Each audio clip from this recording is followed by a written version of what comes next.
From Studio A at the world-famous Sugar Shack in Texas, USA, It's the In Wheel Time Car Talk Show. Coming up, Ron Luellen, professor and director of the Shelby Automotive Program, joins us. We'll also have the upcoming events calendar. Mr. Mars reviews the Grand Wagoneer. Plus, you'll hear the stories making automotive news headlines this week. Howdy. Along with Mike Out of This World Mars, King Conrad DeLong. We always need more Jeff Zekin. And I'm Don Armstrong. Thanks for joining us on this Saturday in our live show. We're back after a 3-week respite. Welcome couple back of weekends. from vacation. Thank you very much. Had a great time. I joined our chief engineer, David Ainsley, at the cottage up there off of Lake Huron, and it was spectacular. The Upper Peninsula. The Upper Peninsula of Michigan and of the world as we know it. But a great time, and thank you, David, for that. Okay, let's just get right to it. Let's just get into it. Get her done. We're going to get her done right now. Ladies and gentlemen, he is the professor and director of the Shelby Automotive Program, automotive repair credentials. He's from the graduate Northern Arizona University. Mr. Llewellyn has 18 plus years as of industry experience. I'm just kind of butchering this all up, aren't I? But at any rate, we're just going to get right to it. Let's just turn it over to him. How's that? Well, let's just do that. And good morning, sir. Good morning, Ron. Good morning, guys. How you guys doing? Thank you so much. I'm sorry I butchered your intro all up, but you know what? It doesn't make any difference because you're going to explain to us all about the automotive repair at the Shelby Automotive Program. Tell us where the program takes place. Well, Carroll was originally born and raised for his youth years near a little town called Pittsburgh, like about 100 miles southeast of Texarkana. That's Pittsburgh, Texas. Pittsburgh, Texas, yes, sir. And he came back to this program, this area, and was going to create his own automotive program back in the mid-2010s, around 2005, 2007. And he wanted to build his own automotive school. We didn't get a lot of support from the local people other than the community college where I work, Northeast Texas Community College. So he decided to create this program, this automotive repair program at the school where I'm employed. I've been there since 2016, but the program started back in 2007 while Carroll was still alive. Very nice. And give me the age of the students that you have there, approximately. Oh, it's really varied. I mean, most of my students are like college age students, late teens to mid 20s. Okay. But, I have students sometimes that come to us that are just, starting over again, trying to start a new career that could be late 30s, early 40s, all the way close, to 50 years old. Careful now. We're getting close to us, but I'm thinking, I will say this, that this interests me a lot. And I love learning things about automotive. And we have our board member here, Mr. Conrad DeLong, that knows all about that sort of stuff. He used to be with General Motors years ago and very knowledgeable when it comes to automotive things. So if you ever need a guest speaker, Conrad would be the guy for you. But at any rate, so how many students do you have? Okay, so, it's really unique. We've got a connection with Carroll's Foundation. He connected us with his foundation. His foundation is located in Gardenia, California, where the original factory was, where he built the original CSX Cobras. And the foundation gives us $50,000 a year in scholarship money to support our students. And we even have a connection with the actual parent company in Las Vegas. I've got students that go there every summer to Shelby American LLC in Las Vegas, right off the strip where the company is now. Right. And they go there and help build cars through the summer. I've got 2 kids out there right now. So they intern there at LLC? Yes, sir. Nice. And how many students do you have? Okay, so, it's a small college and we're building this program. So, our whole student body is around 2,000 for a semester. So we're looking at, with our high school dual credit students and our college students that we bring in, about 55, 60 students a semester. Manageable. Yeah, that's not bad. Yeah. And as your students graduate your program, are they moving out into the repair world of dealerships and independent shops, or are they moving towards more of the customization world of like Shelby American or any of these guys that are doing all this customization work? Or even racing. Yeah. Well, I mean, the racing is kind of a tough nut to crack, especially with a program that's so fledgling. But yeah, I mean, I've got connections with two of the Shelby car builders that are outside of the Shelby network. I don't know if you guys are aware, but there's only 3 companies in the entire U.S. that have the right to, or the naming rights to build Shelby automobiles. Legendary GT in Roaring Springs, Pennsylvania. Here in Texas, it's a group run by the Stone Brothers out of Flower Mound, Texas. They started out as classic recreations, and now they've spread into doing more modernized stuff. Upgrades, Shelby upgrades on more modern cars.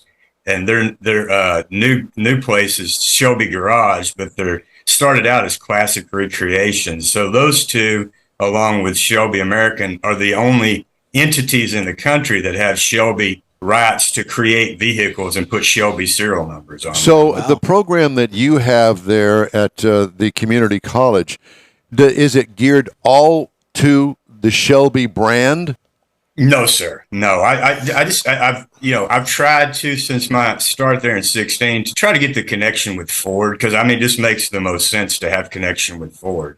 So we've partnered with the local dealers, and we're not a Ford, factory training program, but we have the Ford ACE that we use for our classroom curriculum, the Accelerated Career Education Program from Ford. And my own philosophy is, I don't really care if these kids go to work for Ford. I like that connection with Ford, but I think it's just good that they're connected somehow with a manufacturer, because I know in my career, I learned so much more when I was exposed to manufacturer repair program or repairing vehicles in a manufacturer setting. I worked for GMC for years. So I think it's really good for these kids to understand that, that when they go to work for a manufacturer and they've got that, there's just 10 times more information working inside that network than there is working as an independent. You had mentioned that, back in our days, we didn't have all those connections. Like you said, you had 1 or 2 that you relied on, but now with what you're doing there, you have multiple. So those students can go virtually anywhere in the automotive industry through your program.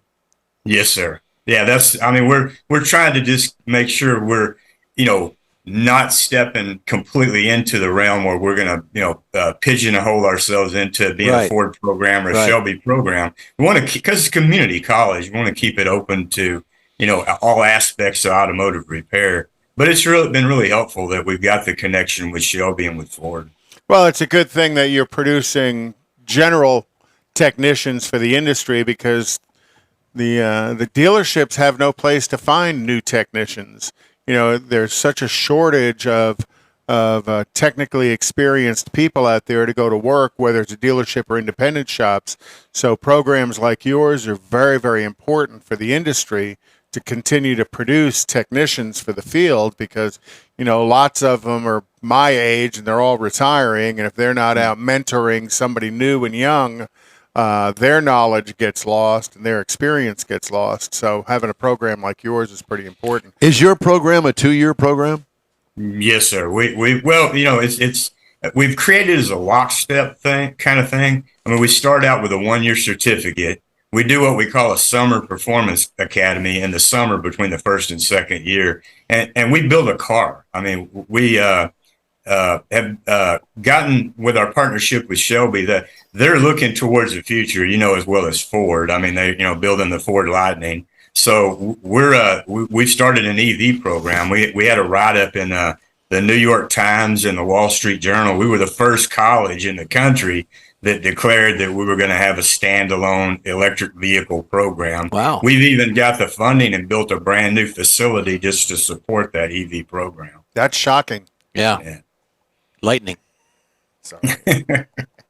Well, Conrad brings just a sense of humor to this that No one we He understands. tries to bring us. I'm sorry. Yes, there's that. Maybe he's not going to be a good speaker for you. Rethink. So, that. are you NATEF certified? no, sir, we are not. At one point, it's the same as the last college I was at. I formerly was at Yavapai College in Prescott, Arizona, and I had to go through the process of the NATEF certification for the diesel program I had there.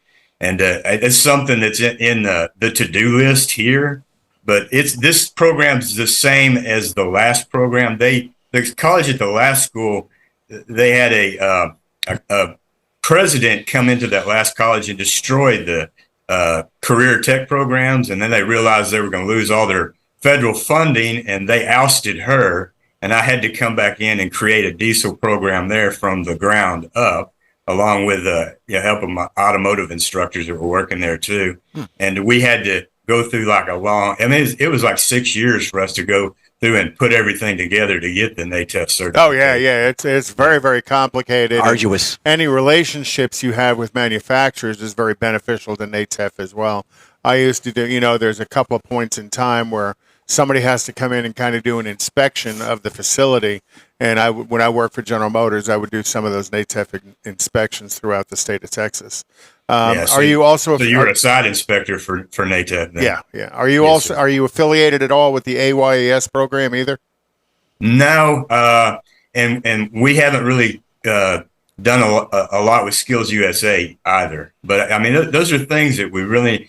My biggest problem right now, the funding's not there. I only have 3 full-time instructors and 1 part-time instructor, along with my student workers. I mean, there's just a lot to do. Oh yeah. So if I had some more, if the funding would come across where I had ability to hire some more, seasoned people, some people to help with this, I'd be able to get a lot more of this done, I think. But I mean, it'll all come in due time.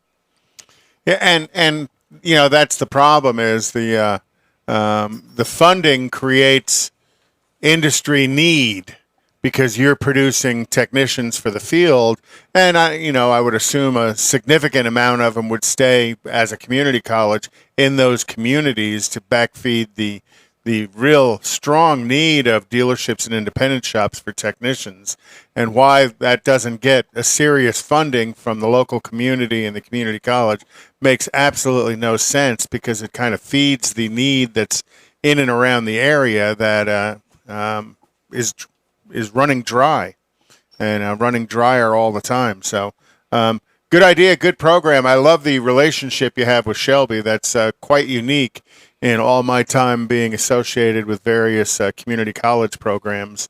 The one thing I can say is, I mean, it's kind of, we've looked at here at the college as a destination program, because his foundation is actually supporting other colleges now. They're putting money into other colleges. I mean, he had quite a hefty foundational, allotment that he left behind after he passed. But we are the only one that will ever have the naming rights to be called the Carroll Shelby Automotive Program. Wow. So that's pretty unique. Yeah, it is. Yeah. You have students that come from other parts of Texas or the United States? Oh, yes, sir. I've got students that have came to me. I've got partnerships with that other entity up in Roaring Springs, Pennsylvania. I have kids come from that area. I've got this program that we call the Hometown Scholarship to try to recruit kids from those areas. I've got another company called Gateway Bronco right outside of St. Louis and in rural Illinois.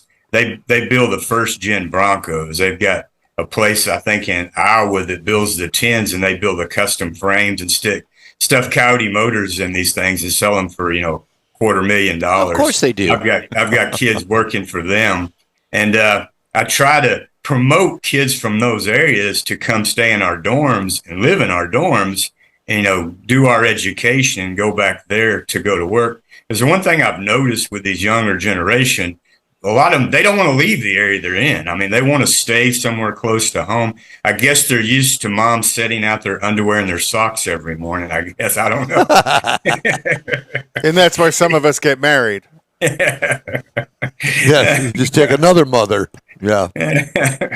But yeah, I mean, it's really difficult. I've put some of these kids in some just amazing opportunities to go somewhere, and work for these, these high profile companies, and they don't want to do it. I mean, they want to stay at home. I mean, it just boggles my mind. I mean, when I was their age, man, I would be on the first train out of town.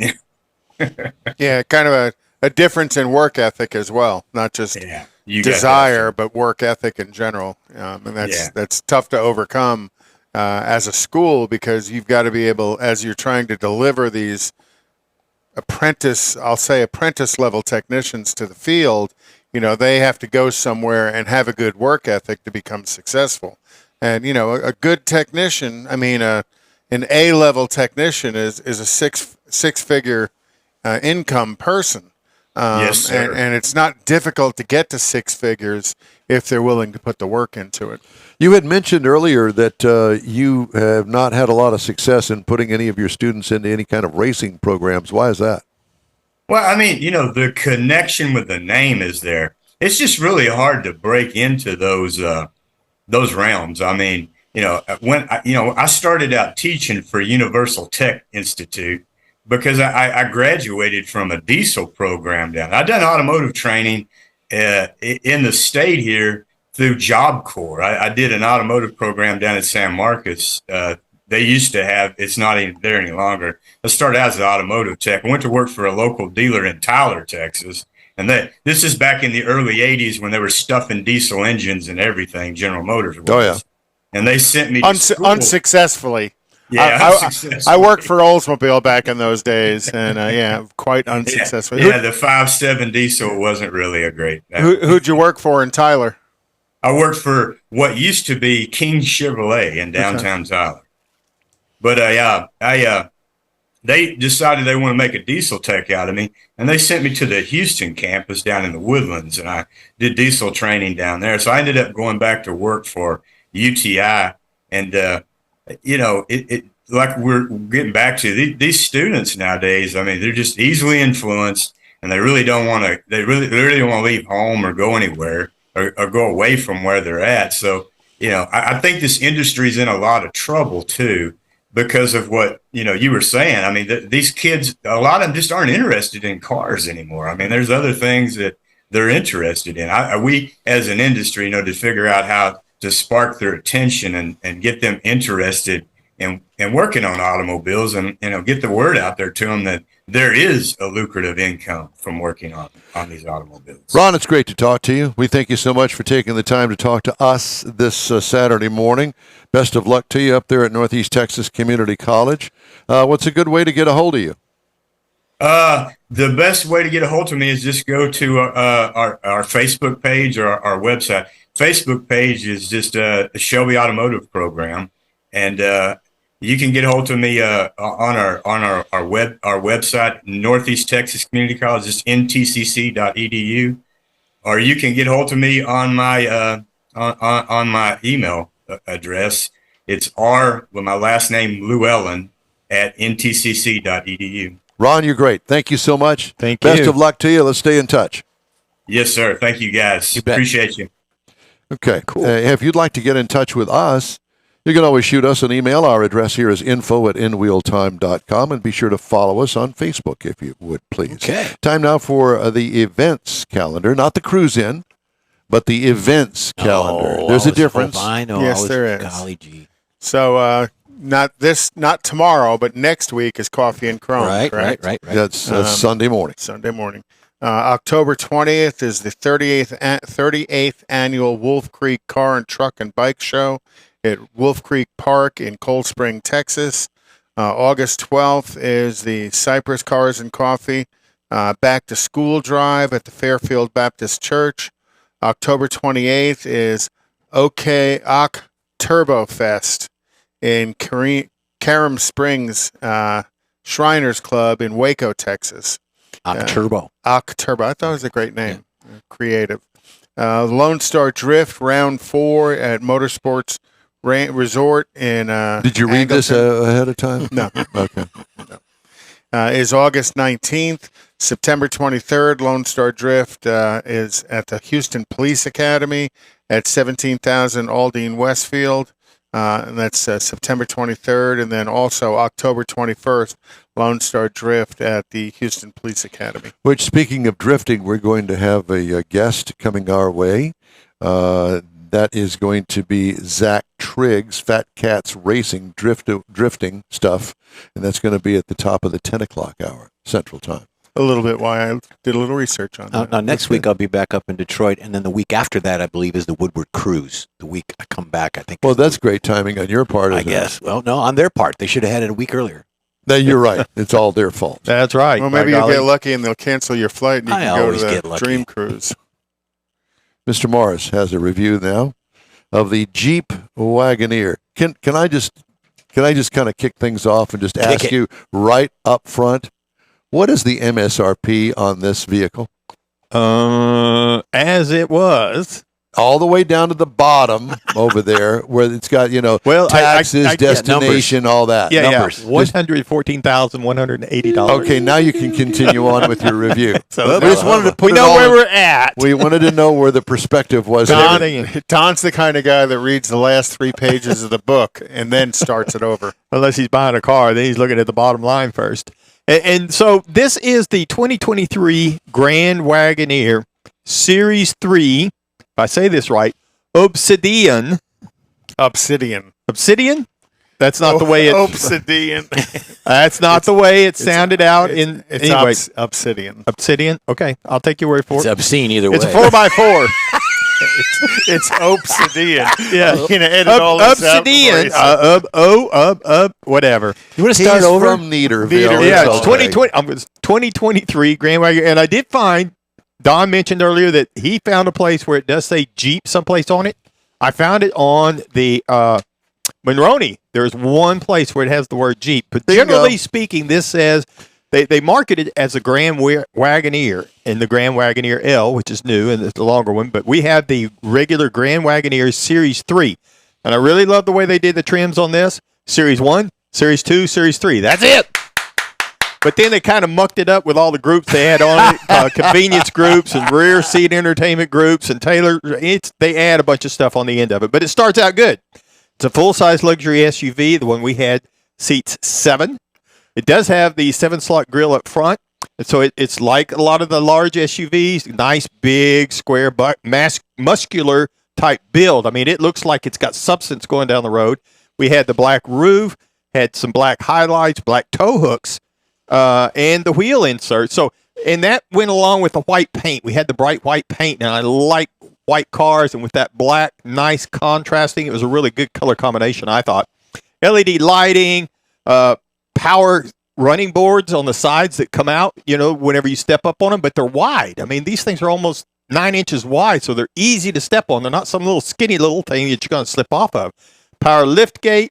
I had the tri-panel panoramic sunroof. We were rolling some 22-inch polished aluminum wheels with the black inserts. Again, more black trim that really sets off that white paint. Obsidian. Touchscreen. I'm ignoring you.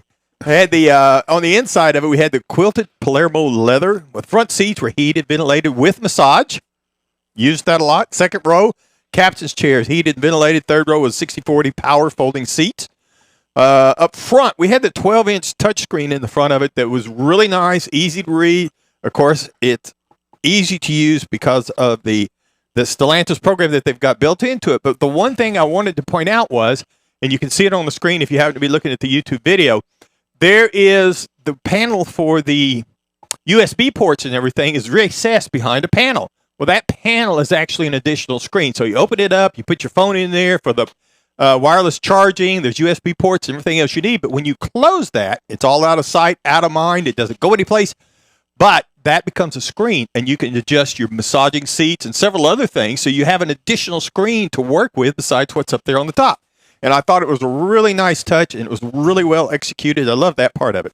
Macintosh Entertainment System, 23 speakers, including the Amazon Fire TV for the rear entertainment system, which is two 10-inch speakers behind the rear seats. So they could watch us while we're driving down the road. Absolutely. The Amazon Fire. There you go. Now, to make all this stuff go down that road, You like this, Don? Inline 6, turbocharged, 510 horsepower, 500 pound-feet of That's torque. that new inline 6 that they're using, and how was it? Oh, man. Like I said, I thought it was a V8 to begin with. Yeah. Twin turbo. 510 horsepower, 500 pound-feet of torque. So it's got a lot of low-end juice, and that's the standard motor on the Series 2 and Series 3. It was backed by an 8-speed automatic. It'll tow 10,000 pounds properly equipped with a tow package, which this one had. EPA says it's rated for 14 in the city, Highway 20, and combined 17. Now, due to some other things going on, I didn't get to get it out on the highway much except for just a couple of quick passes. So I only put 100 miles on this vehicle all in town. So don't count And what mine. fuel mileage hell's did you wrong get? with Well, just things going on, and so it most of it It was in sat town. in the driveway most of the time you had it. No, it was just 2 miles to here, 2 miles to there, 2 He's miles. looking for a new house cleaner. Yeah, moving the vacuum cleaner. But this thing had plenty of power, and I really believe it could tow that 10,000 pounds. I would like to have had the opportunity to try it. Good looking truck. It is, particularly with that black and white. Like I say, we had the standard air suspension on it. You can raise it up. You can actually get an extra 10 inches of clearance if you're going off-roading in this vehicle. And it also off-roading lowers. in something like that. To me, it's more like you got into some mud and sand, but they listed it as an off-roading. Okay. You lower it down for exiting, but again, with the running boards, it was real easy. I love those running boards. Now, the base model price on this vehicle is $89,995. Now, the base trim price for the Series 3, $107,995. Now, by the time you throw in a few other little options, packages, and the $2,000 destination fee, Of course. it kicks it up to $114,180. Now, if you're looking for something to compare that to in that large luxury SUV, of course, you're going to go look at a Cadillac Escalade. That's going to start out at $88,095. Maybe even the Lincoln Navigator. That's going to be kicking out at about $97,000, I believe, on the base level. And then, or you could look over at a Lexus LX at $92,100. But again, this is the Grand Wagoneer from Jeep, even if they don't claim it. Thank you, Mike Obsidian Mars. Mars. I swear, that's how it told me to say that. The In-Wheel Time Car Talk Show is available 24/7 through the iHeartRadio app. Just look for In-Wheel Time Car Talk. And he's the author. Yeah. We also stream on Facebook, YouTube, Twitch, and InWheelTime.com. 30-minute podcast at your fingertips and over a dozen of the most popular podcast outlets. The In-Wheel Time Car Talk Show continues right after this break. Oh, there you go. Everyone at the Tailpipes and Tacos Cruise In at the Loopy Tortilla Tex-Mex in Katy, thank you for participating in the best cruise in around and look forward to seeing you again. You'll hear about the next cruise in date right here on In Wheel Time. Next time you're in the West Houston Energy Corridor area, be sure and stop in at the original Loopy Tortilla Tex-Mex at I-10 and Highway 6 or the Katy location on the Grand Parkway at Kingsland Boulevard. When passing through Beaumont or College Station, stop in and have Loopy's award-winning beef fajitas and frozen margaritas. There's always a celebration at Loopy Tortilla. Loopy Tortilla founder Stan Holt and his wife Sheila are winning racers on the NHRA drag racing circuit and have a collection of hot rods and classics that everyone appreciates. Look for them at the next Tailpipes and Tacos Cruise In. The date will be announced soon and will once again be held at the Loopy Tortilla Tex-Mex on 99 and Kingsland Boulevard, just south of I-10 and Katy. We'll give you all the details right here on the In Wheel Time Car Talk Show and online. Donations benefit God's Garage. We'll see you then. You own a car you love. Well, why not let Gulf Coast Auto Shield protect it? Houstonian John Gray invites you to his state-of-the-art facility to introduce you to his specialist team of auto enthusiasts. We promise you'll be impressed. Whether you're looking to massage your original paint to a like-new appearance, apply a ceramic coating, install a paint protection film, nano-ceramic window tint, or new windshield protection called ExoShield, Gulf Coast Auto Shield is where Houston's car people go. Curbed your wheels? Instead of buying new, why not have them repaired? How about a professionally installed radar detector? Gulf Coast Auto Shield does that too. Get a peek inside the shop and look at the services offered by getting online and heading to gcautoshield.com. Better yet, stop by their facility at 11275 South Sam Houston Tollway, just south of the Southwest Freeway, and get a personal tour. Gulf Coast Auto Shield is your place to go for all things exterior. Call them today, 832-930-5655 or gcautoshield.com. The award-winning In-Wheel Time Car Talk Show is available on the most popular podcast channels out there in 30-minute episodes. We realize our 3-hour live show can be difficult to catch in its entirety, so now you can listen every day to a convenient, fresh 30-minute episode. Check us out on Apple Podcasts, Spotify, Google Podcasts, Amazon Music, and Audible, along with a dozen more. In Wheel Time has the most informative automotive guest interviews and new car reviews, along with popular features including Conrad's Car Clinic and This Week in Auto History, along with automotive news headlines. Our live broadcast airs every Saturday, 8 to 11 Central on InWheelTime.com, the iHeart app, and on YouTube. Be sure to say hello when we're broadcasting from the Tailpipes and Tacos Cruise Inn, Autorama, and the Houston Auto Show, among others. Now, it's easier than ever to hear about all things automotive all week long. You're invited to join fellow car enthusiasts in becoming part of the ever-growing In Wheel Time Car Talk family. Don't forget those 30-minute podcast episodes on your favorite podcast channel.